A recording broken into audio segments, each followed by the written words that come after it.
मित्रों नमस्कार। कैसे हैं आप। अक्सर देखा गया है कि हम सालों तक एक ही पोस्ट पे, एक ही डिपार्टमेंट में, एक ही स्थान पर काम करते रहते हैं, लेकिन कभी अपने आप का आंकलन करने का समय ही नहीं मिलता। जब हम अपना आंकलन नहीं करते तो हमारा आंकलन हमारे बॉस करते हैं, हमारे कस्टमर करते हैं, हमारे कुलीग करते हैं, हमारे जूनियर करते हैं।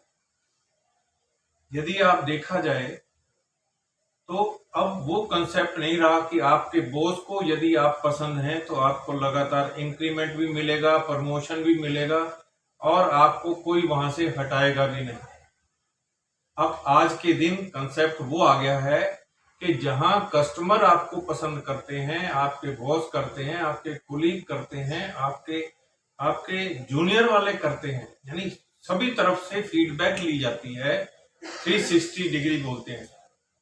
360 डिग्री फीडबैक लेने के बाद ही आपकी परफॉर्मेंस को जज किया जाता है।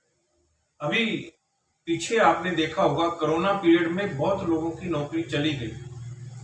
आप जान सकते हो कि उन किन लोगों की नौकरी गई होगी, जिन्होंने कभी एनालिसिस नहीं किया कि हम जो काम कर रहे हैं उसको हम और कितना वैल्यू एडिशन कर सकते हैं और कितना कर रहे हैं। वे लोग जो केवल अपने बॉस को खुश करने के लिए सुबह ड्यूटी पे आते हैं और खुश करके चले जाते हैं और मान बैठते हैं कि हमने अपना काम कर लिया। यकीन मानिए, यदि आपका एम्प्लॉयर, आपका प्लांट हेड, आपका बॉस केवल आपको इसलिए रखे हुए है कि आप उसकी हाँ में हाँ मिलाते हैं, आप वो अगर 2 और 2 5 बोलता है तो आप भी 2 और 2 5 बोलते हैं, तो ये ज्यादा दिन तक चलने वाला नहीं है। जब आपका बॉस और आपकी कंपनी और आपके मालिक ही नहीं रहेंगे तो आप किसके लिए काम करें। अक्सर देखा गया है कि हमें जिस काम के लिए रखा है, हम उस काम की क्या अहमियत है। हम इतनी तनख्वाह ले रहे हैं, माना कि हम किसी के चाचा, ताऊ, मामा, फूफा, भतीजा या भतीजी हैं, सिफारशी हैं, रिश्वत दे के लगे हैं, या हम किसी ऐसे सरकारी अधिकारी के जान पहचान के हैं, तो हमारी कंपनी वाले केवल इसलिए रखे हुए हैं कि उन्हें आपके जान पहचान जिसके थ्रू आए हैं आप, उनसे काम है। जिस दिन उसकी ट्रांसफर हो गई, आपकी नौकरी पे भी तलवार लटक जाएगी। हम लोग बिल्कुल बेफिक्र हो जाते हैं, मैं डीसी साहब का लड़का हूं, मैं एसपी साहब का लड़का हूं, मैं एमपी का लड़का हूं, या मैं यहाँ के सीएम का लड़का हूं। बहुत लोग कहते हैं हम इसको हटा तो दें, लेकिन ये सीएम साहब का लड़का है।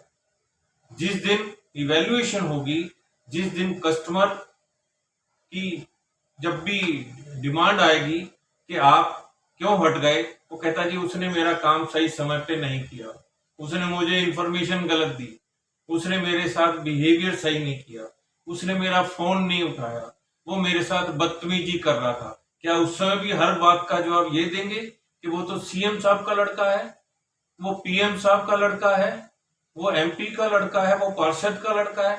ना जाने कितने लोग केवल ये कह करके अपनी नौकरी कर रहे हैं कि मैं तो फलाने का लड़का हूं, मेरे को काम की नहीं कह सकते। किसी ने बाउंसर रखवा दिया, किसी ने सब्जी लगवा दी, किसी ने आदमी रखवा दिया, किसी ने ठेका ले लिया। ना जाने कितनी चीजें आसपास देखने में आ रही, लेकिन केवल ये जान पहचान आपको सारी उम्र रोजी रोटी नहीं देने वाली, जब तक आप अपनी वैल्यू एडिशन नहीं करते।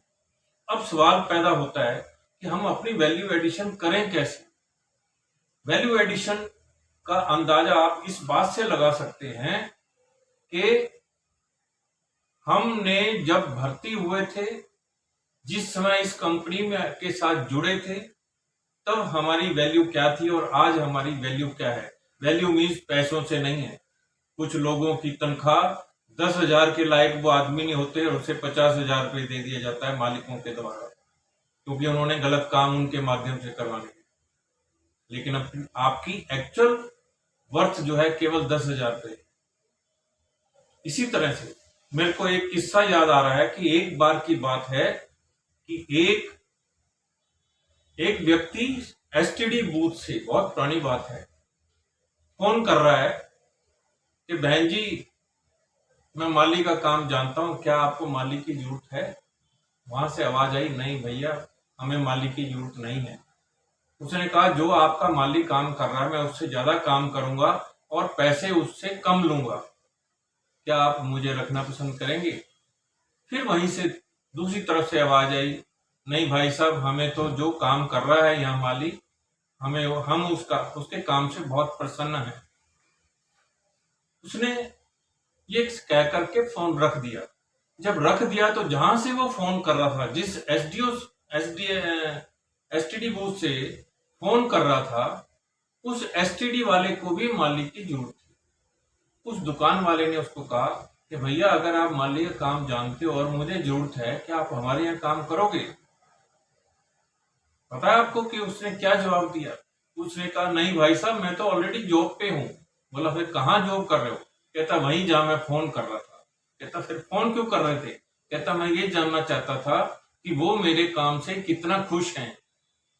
यदि तो मेरे काम से खुश हैं तो मुझे हटा के दूसरा रखेंगे, यदि मेरे काम से खुश नहीं है तो खुश हैं तो दूसरा नहीं रखेंगे, यदि मेरे काम से खुश नहीं है तो दूसरे को फौरन रख लेंगे। तो ऐसे कितने लोग हैं जो अपने काम को सेल्फ इवेल्युएशन करते रहते हैं, जो करते रहते हैं। कोरोना पीरियड में उन जैसे लोगों की नौकरी कभी नहीं गई, ना ही आगे जाएगी। केवल पढ़ाई लिखाई से ही आपकी नौकरी नहीं बचती है। आपका व्यवहार कैसा है, आप कैसे बातचीत करते हैं, कस्टमर को कैसे अटेंड करते हैं,